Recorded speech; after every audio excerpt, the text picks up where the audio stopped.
So ప్రస్తుతం నేను వచ్చేసి మణికర్ణిక ఘాట్లో ఉన్నాను. మణికర్ణిక ఘాట్ మీకు తెలిసిందే, 24/7 ఇక్కడ మనకు బాడీస్ని కాల్చుతూ ఉంటారు. సో మనకు దాంట్లో చిరంజీవి మూవీలో ఉంది కదా, ముక్తికే మార్గం చూపే మణికర్ణిక అని ఒక సాంగ్ ఉంటుంది కదా, అంటే ఒక లైన్ ఉంటుంది ఒక సాంగ్లో.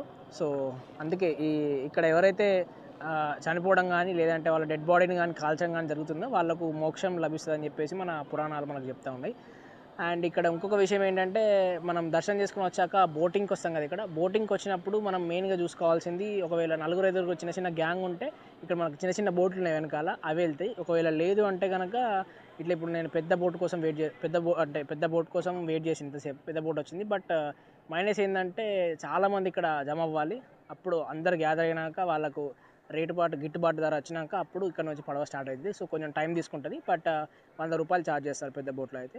చిన్న చిన్న బోట్లో మీకు ప్రైవేట్గా పోవాలి అంటే మినిమం 1000, 2000, 3000.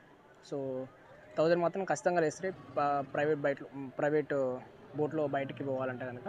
సో ఒకసారి మీరు అది చూసుకోండి. సోలోగా ఉంటే నా అలాగా వెయిట్ చేయాల్సిందే, తప్పదు. సో అది సిచ్యువేషన్.